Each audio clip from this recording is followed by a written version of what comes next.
എൻ്റെ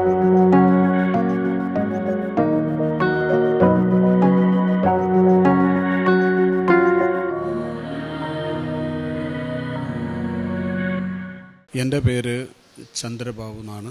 ഞാൻ അമ്മയായിട്ട് അടുത്ത് എനിക്ക് മുൻപൊരു പരിചയവുമില്ല, അല്ലെങ്കിൽ ഒരു അറിവുമില്ല.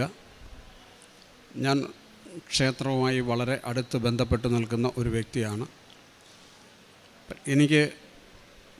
ഞാനിപ്പോൾ സാക്ഷ്യം പറയുന്നത് എൻ്റെ തൊട്ടടുത്ത് നിൽക്കുന്ന ഈ സഹോദരിക്ക് വേണ്ടി കൂടിയാണ്.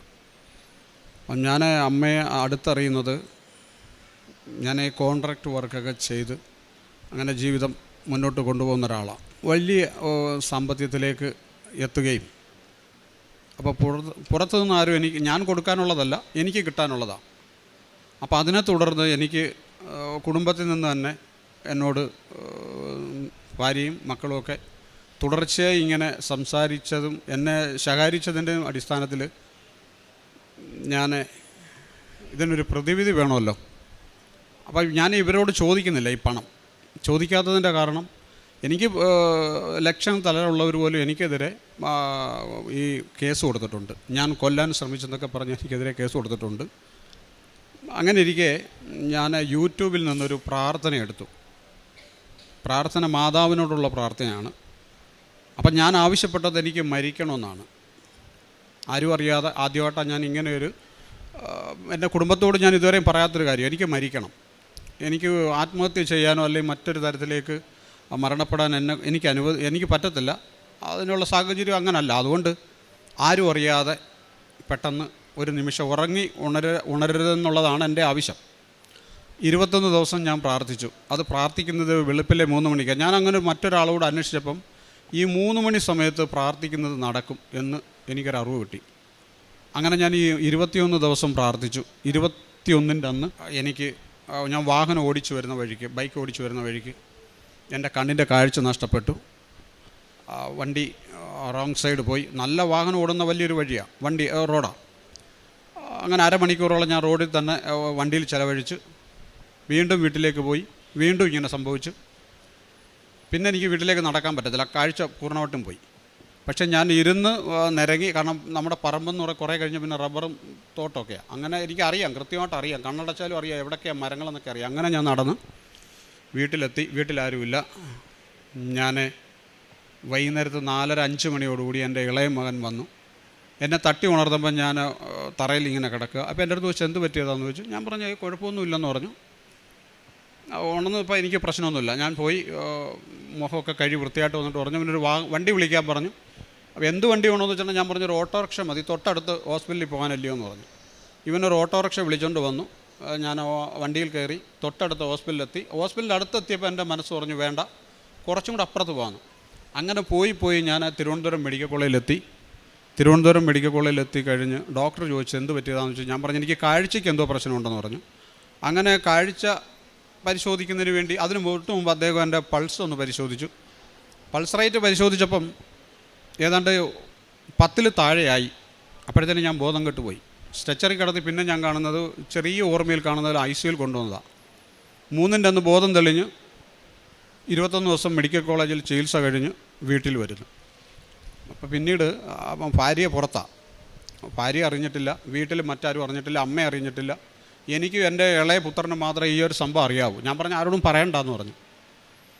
അങ്ങനെ ഈ 21 ദിവസം കഴിഞ്ഞിട്ട് ഡോക്ടർ എൻ്റെ അടുത്ത് പറഞ്ഞു 3 ദിവസം കഴിഞ്ഞ് ഇനി തിരികെ വരണമെന്ന് പറഞ്ഞു. അങ്ങനെ 3 ദിവസം കഴിഞ്ഞ് തിരികെ ചെല്ലുന്ന സമയത്ത് ഞാൻ എൻ്റെ ഭാര്യയെ വിളിച്ചിട്ട് പറഞ്ഞു നീ തിരുവനന്തപുരം വരെ ഒന്ന് വരണമെന്ന് പറഞ്ഞു. വൈകിട്ട് 8:30-ക്ക് വിളിക്കുന്നു. എൻ്റെ അടുത്ത് വെച്ച് എന്താണെന്ന് ചോദിച്ചു. ഞാൻ പറഞ്ഞു പ്രശ്നമൊന്നുമില്ല, തിരുവനന്തപുരം വരാൻ പറഞ്ഞു. അങ്ങനെ പുള്ളിക്കാരത്തി പിറ്റേന്ന് 11:30-ക്ക് മെഡിക്കൽ കോളേജിൻ്റെ അടുത്ത് വരുന്നു. ഡോക്ടറെ കാണുമ്പോഴാണ് അറിയുന്നത് എനിക്ക് ഹാർട്ട് സംബന്ധത്തിന് 3 അറ്റാക്ക് അന്നേരം ആ ടൈമിലുണ്ടായിട്ടുണ്ടായിരുന്നു. അതായത് ആദ്യം വാഹനം ഓടിക്കുമ്പം സാധാരണ നമുക്ക് അറ്റാക്ക് വരുമ്പോൾ നമ്മുടെ ഹാർട്ടിൻ്റെ ഒരു ഷെവറിങ് കപ്പാസിറ്റി എന്ന് പറയുമ്പോൾ ഒരു 700 പോയിൻ്റൊക്കെ ആയിക്കഴിഞ്ഞാൽ ആരോഗ്യ പ്രശ്നമുള്ളവർക്ക് കുഴപ്പമില്ല, ഇല്ലെങ്കിൽ തട്ടിപ്പോവും, അല്ലെങ്കിൽ ഒരു സൈഡ് തളർന്നു പോകും. എനിക്ക് രേഖപ്പെടുത്തിയേക്കുന്നത് 1324. അതായത് വൈദ്യശാസ്ത്രത്തിൽ ഇങ്ങനെ ഒരാൾ ജീവിച്ചിരിക്കത്തേ ഇല്ല. ഞാൻ അമ്മയോട് ആവശ്യപ്പെട്ടത് മരണമാണ്, അമ്മ മരണവും തന്നു. അങ്ങനെയാണ് 3ൻ്റെ അന്ന് രാത്രിയിൽ ഞാൻ സ്വപ്നം കാണുകയാണ്. അമ്മ എൻ്റെ അടുത്ത് നിൽക്കുന്നു. എന്നോട് ചോദിച്ചു നീ വരുന്നില്ലയോ എന്ന് ചോദിച്ചു. ഞാനിങ്ങനെ തപ്പി മൊബൈൽ എടുത്ത് നോക്കിയപ്പോൾ രാത്രി 3 മണിയാണ്. ഞാൻ ആ പ്രാർത്ഥിക്കുന്ന ടൈമാണ്. അതിൻ്റെ പിറ്റേ ദിവസം എനിക്കറിയത്തില്ല, ഈ പള്ളി അറിയത്തില്ല. ഞാൻ 2-3 പേരെടുത്ത് വെച്ചപ്പോൾ അവരൊക്കെ പല പള്ളികളാണ് പറയുന്നത്. അങ്ങനെ സ്റ്റാൻഡിൽ വരുമ്പം ഞാൻ കണ്ടക്ടർ ചോദിച്ചു, സാറേ ഈ ബസ് പള്ളിയിൽ പോകുന്നതാണെന്ന് ചോദിക്കുന്നു. ഞാൻ പറഞ്ഞു അദ്ദേഹം എന്നോട് ഇങ്ങോട്ട് പറഞ്ഞു കൃപാസനമാണോ എന്ന് ചോദിച്ചു. ഞാനപ്പോൾ പറഞ്ഞു അതേന്ന് പറഞ്ഞു. അങ്ങനെ ഇവിടെ വരുന്നു. ഇവിടെ വന്ന് അറിഞ്ഞു പോകാൻ വന്ന ഞാൻ അവസാനം ഉടമ്പടി എടുക്കുക. ഉടമ്പടി എടുത്ത് ഇവിടുന്ന് പോകുമ്പോൾ വളരെ വൈകി. എനിക്ക് വണ്ടിയില്ല. അപ്പോൾ അതുകൊണ്ട് 7:20 കഴിഞ്ഞാൽ കായംകുളത്തൊന്നും വണ്ടിയില്ല. അപ്പം ഞാൻ കായംകുളത്ത് എത്തിയപ്പോഴത്തേനാണ്ട് 8:45. വണ്ടിയില്ലാത്തതുകൊണ്ട് ഞാനിങ്ങനെ വിഷമിക്കുക. അപ്പോൾ അവിടെ എവിടെയെങ്കിലും ഇനി റൂം എടുത്തേ പറ്റൂ. എനിക്കാണെങ്കിൽ ഞാൻ ആൻജിയോപ്ലാസ്റ്റി ചെയ്തിട്ട് നിൽക്കുന്ന സമയം ചെയ്തിട്ട് 3 ദിവസമേ കഴിഞ്ഞുള്ളൂ. യാത്ര ചെയ്യാൻ പറ്റത്തില്ല, പുറത്തിറങ്ങാനോ മറ്റൊരാളുടെ സഹായം ഒന്നും ചെയ്യാൻ പറ്റത്തില്ല. ഞാനാണ് അത്രയും ദൂരം ഇവിടെ വരുന്നത്. അത് കഴിഞ്ഞ് അപ്പോൾ ഒരു ബസ് കിടക്കുന്നു. ഞാൻ ആ ബസ്സിൻ്റെ അടുത്ത് നോക്കിയപ്പോൾ എൻ്റെ വീട്ടിലേക്ക് പോകാനുള്ള വണ്ടിയാണ്. അപ്പം ഞാൻ ഡ്രൈവറോട് ചോദിച്ചു, സാറേ ഇപ്പോൾ വണ്ടി ഉണ്ടോ എന്ന് വെച്ചാൽ ഇതൊരു സ്പെഷ്യൽ വണ്ടിയാണെന്ന് പറഞ്ഞു. ആ വണ്ടി കയറി. അപ്പോൾ എൻ്റെ മനസ്സിലുണ്ട് അവിടുന്ന് സ്റ്റാൻഡിൽ ചെന്ന് കഴിഞ്ഞാൽ ഏതാണ്ടൊരു 350 രൂപയുടെ ഓട്ടോ ഉണ്ട് എൻ്റെ വീട്ടിലേക്ക് പോകാൻ. അപ്പം ഞാനൊരു പയ്യനെ, എനിക്ക് സ്ഥിരം ഓടുന്നൊരു പയ്യനെ ഞാനിങ്ങനെ മനസ്സിലോർത്ത് തീർച്ചയായിട്ടും ഞാൻ സ്റ്റാൻഡിൽ ചെല്ലുമ്പോൾ ഇവൻ സ്റ്റാൻഡിൽ എന്നെ കാത്തു നിൽപ്പുണ്ട്. ഇവൻ്റെ അടുത്ത് വെച്ച് അണ്ണാ വരുന്നില്ലെന്ന് വെച്ചു. ഞാൻ പറഞ്ഞു വരാം, ഇവൻ എന്നെ വീട്ടിൽ കൊണ്ടാക്കുക. എൻ്റെ ആദ്യ അനുഭവം അങ്ങനെയാണ്, അമ്മയായിട്ടുള്ള അനുഭവം. അത് കഴിഞ്ഞ് എനിക്കുണ്ടായ ഒരുപാട് അനുഭവങ്ങളുണ്ട് എൻ്റെ മക്കളെ സംബന്ധിച്ച്. ഞാനിവിടെ ഉടമ്പടി വെച്ചത് പിന്നീട് ഇപ്പോഴും ഞാൻ എൻ്റെ ആയുസ് നീട്ടിക്കിട്ടാൻ ഞാൻ അമ്മയോട് പ്രാർത്ഥിച്ചിട്ടേ ഇല്ല, അത് പ്രാർത്ഥിക്കുകയില്ല. ഇന്ന് പോയിട്ട് മരിച്ചാലും ഞാൻ സന്തോഷത്തോട് മരിക്കുമെന്നുള്ളതാണ്. കാരണം എനിക്ക് ബാധ്യതകളില്ല, എനിക്ക് തരാനുള്ളവരേ ഉള്ളൂ, ഞാൻ ആർക്കും ഒന്നും കൊടുക്കാനില്ല. അപ്പോൾ അതുകൊണ്ട് ഞാൻ ഈ ഉടമ്പടിയിൽ ഇപ്പോൾ ഇവിടെ വരാനും കാരണം, ഈ വേദിയിൽ കയറാനും കാരണം എൻ്റെ അടുത്ത് നിൽക്കുന്ന ഈ സഹോദരിക്ക് വേണ്ടിയാണ്. കാരണം ഞാനൊരു രാഷ്ട്രീയ പ്രവർത്തകനാണ്. ഈ അടുത്ത സമയത്ത് നടന്ന തിരഞ്ഞെടുപ്പ് ഇപ്പം നാളെ സത്യപ്രതിജ്ഞ നടക്കുക. എൻ്റെ തൊട്ടടുത്ത വാർഡിൽ 54 ഇപ്പോൾ 55-ാമത്തെ വർഷം, ഈ 55 വർഷമായിട്ട് അവിടെ എനിക്കെതിരായി ഞാനൊരു രാഷ്ട്രീയ, അത് ഞാൻ പറയുന്നില്ല, എനിക്ക് വിരുദ്ധമായി നിൽക്കുന്ന അല്ലെങ്കിൽ എതിരായി നിൽക്കുന്ന രാഷ്ട്രീയ പാർട്ടിയുടെ സ്ഥാനാർത്ഥി വിജയിച്ചിട്ടില്ല. 55-ാമത്തെ വർഷം ജയിച്ചിട്ടേ ഇല്ല, എൻ്റെ പാർട്ടി ജയിച്ചിട്ടില്ല. അങ്ങനെ പാർട്ടി എൻ്റെ അടുത്ത് പറഞ്ഞൊരു സ്ഥാനാർത്ഥിയെ കണ്ടെത്താൻ പറഞ്ഞു. ഞാനൊരു സ്ഥാനാർത്ഥിയെ കണ്ടെത്തി, 3 സ്ഥാനാർത്ഥിയെ കണ്ടെത്തി. 3 പേരും വ്യത്യസ്തരായ ജീവിത സാഹചര്യങ്ങളിൽ നിന്നുള്ളവരെ കണ്ടെത്തി. അത് കഴിഞ്ഞ് ഞാൻ അമ്മയോട് ചോദിച്ചു, ഞാനിപ്പം പൈസ ഏൽപ്പിക്കുന്നത് അമ്മയാണ്. ഞാൻ 1 രൂപയാണെങ്കിലും 10,000 ആണെങ്കിലും ഇനി 1 ലക്ഷം ആയാലും ഇപ്പം ഞാൻ ഏൽപ്പിക്കുന്ന അമ്മയെ. അതെങ്ങനെ ഏൽപ്പിക്കുമെന്ന് വെച്ചാൽ എൻ്റെ വീട്ടിലൊരു ബൈബിളുണ്ട്, ആ ബൈബിളിൽ വയ്ക്കും. ആ പൈസ കൃത്യമായിട്ട് ഇപ്പോൾ എനിക്ക് ചിലവഴിക്കാൻ പറ്റും. എന്തിന് വേണമെന്ന് വെച്ചാൽ അത് മാത്രമേ എടുക്കൂ. ഇപ്പം ഞാൻ വരാൻ നേരത്തും കുറച്ച് പൈസ എടുത്തപ്പോൾ എന്നോട് പറയുക കുറച്ച് പൈസ അവിടെ വെക്കെന്ന് പറഞ്ഞു. തിരിച്ച് അവിടെ വെച്ച് എൻ്റെ ആ പൈസ കറക്റ്റ് ചിലവാകും. അപ്പം ഞാൻ പറഞ്ഞു വന്നത് സ്ഥാനാർത്ഥി എടുത്തു. അപ്പം ഞാൻ അമ്മയോട് പറഞ്ഞു, അമ്മയെ ഒരു സ്ഥാനാർത്ഥി അമ്മ കണ്ടെത്താൻ പറഞ്ഞു. 3-ൻ്റെ അന്ന് ഇദ്ദേഹത്തിൻ്റെ വീട്ടിൽ വീണ്ടും ഞാൻ ചെല്ലുന്നു.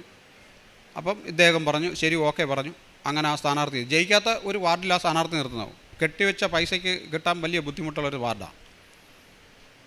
സ്ഥാനാർത്ഥിയെ വെച്ചു, പ്രവർത്തനം നടത്തി. ഞാൻ തന്നെ അതിൻ്റെ ചുമതല ഏറ്റെടുത്തു. 10-28 ദിവസം തുടർച്ചയായി പ്രവർത്തനം നടത്തി. അപ്പം എനിക്ക് ഏറ്റവും അത്ഭുതം തോന്നിയൊരു സംഭവം, ഇവിടുന്ന് നമ്മുടെ ഉപ്പും തൈലം തരും. അതിൻ്റെ ഉപയോഗത്തെ സംബന്ധിച്ച് ആദ്യമായിട്ടാണ് ഞാൻ പരീക്ഷണം നടത്തുന്ന. അപ്പോഴാണ് ഞാൻ പോലീസ് സ്റ്റേഷനിൽ പോയി. ഇതൊക്കെ പറയാൻ കൊള്ളാവോ എന്ന് എനിക്കറിയത്തില്ല, എങ്കിലും അമ്മയുടെ മുന്നിൽ നിന്ന് പറയുന്നതിലൊരു തെറ്റും ഉണ്ടെന്ന് എനിക്ക് തോന്നുന്നില്ല. ഞാനിത് ഈ വാട്ടർ മെഷീന് സമീപത്ത് അതിട്ടു. അതുപോലെ തന്നെ തൈലം മെഷീനിൽ പൂശി ഞാൻ അമ്മയോട് പറഞ്ഞു, ഞാൻ ഏൽപ്പിക്കുക, സ്ഥാനാർത്ഥിയെ ഏൽപ്പിച്ചു, ഇനി എൻ്റെ അഭിമാനം അമ്മ സംരക്ഷിക്കണമെന്ന് പറഞ്ഞു. ഇലക്ഷൻ നടന്നു. ഞാൻ ബൂത്തിൽ തന്നെ ഇരുന്നു. ഏതാണ്ട് ഒരാൾ മാത്രമേ ഞാൻ കൊടുത്ത സ്ലിപ്പും കൊണ്ട് വോട്ട് ചെയ്യാൻ വന്നുള്ളൂ.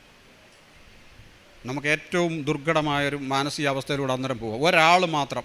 ഞാൻ രാവിലെ 4 മണിക്ക് കയറി ഇതിൻ്റെ മെഷീനെല്ലാം ചെക്ക് ചെയ്ത് എല്ലാം ക്ലിയർ ചെയ്തിട്ട് പിന്നെ പുറത്ത് പോയില്ല.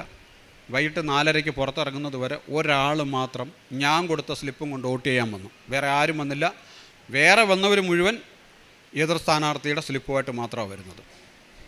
അപ്പം നമ്മുടെ മാനസികാവസ്ഥ എങ്ങനെയായിരിക്കും? അപ്പോഴും എൻ്റെ മനസ്സിൽ അപ്പം ഞാൻ അവിടെ ഇരുന്ന് തന്നെ കൂട്ടി. അവിടെ ഇരുന്ന് ഞാനിങ്ങനെ വോട്ട് കൂട്ടി കഴിഞ്ഞിട്ട്, അമ്മേ ഞാൻ അവിടെ വരും, ആ കുട്ടിയെയും കൊണ്ട് അവിടെ വരും, അത് ഓർമ്മ വെച്ചോണേ, എത്ര ഇങ്ങനെ പറഞ്ഞു. ഞാൻ കാര്യം പറഞ്ഞ പോലെ പറഞ്ഞു. പോയി എൻ്റെ സ്ഥാനാർത്ഥി ജയിച്ചു. എൻ്റെ സ്ഥാനാർത്ഥിയെ കൊണ്ട് ഞാൻ ഇന്ന് വന്നു. ഇതാണ് എനിക്ക് അമ്മയെക്കുറിച്ച് പറയാനുള്ള ഒരു വലിയ കാര്യം. ഈ ഒരു ഉടമ്പടി, ഈ ഒരു സാക്ഷി ആരെങ്കിലും പറഞ്ഞിട്ടുണ്ടോ എന്ന് എനിക്കറിയില്ല. രാഷ്ട്രീയക്കാരെല്ലാം അടവുകാരാണ്. എന്ത് ചെയ്താലും അവർ പുറത്ത് പറയത്തില്ലല്ലോ. പ്രേക്ഷിത പ്രവർത്തനം എന്ന് പറയുമ്പം ഗാന്ധി ഭവനുമായി ബന്ധപ്പെട്ട് നിൽക്കുന്നൊരു വ്യക്തിയാണ് ഞാൻ. അപ്പം അറിയാമല്ലോ എൻ്റെ പ്രേക്ഷിത പ്രവർത്തനത്തിൻ്റെ ഒരു രീതി മനസ്സിലായി കാണും. മറ്റൊന്ന്, ഞാൻ ടൗണിലെത്തിയാൽ ആരെങ്കിലും ഭക്ഷണം കഴിക്കാനുണ്ടോ ഇല്ലയോ ഞാൻ ശ്രദ്ധിക്കും.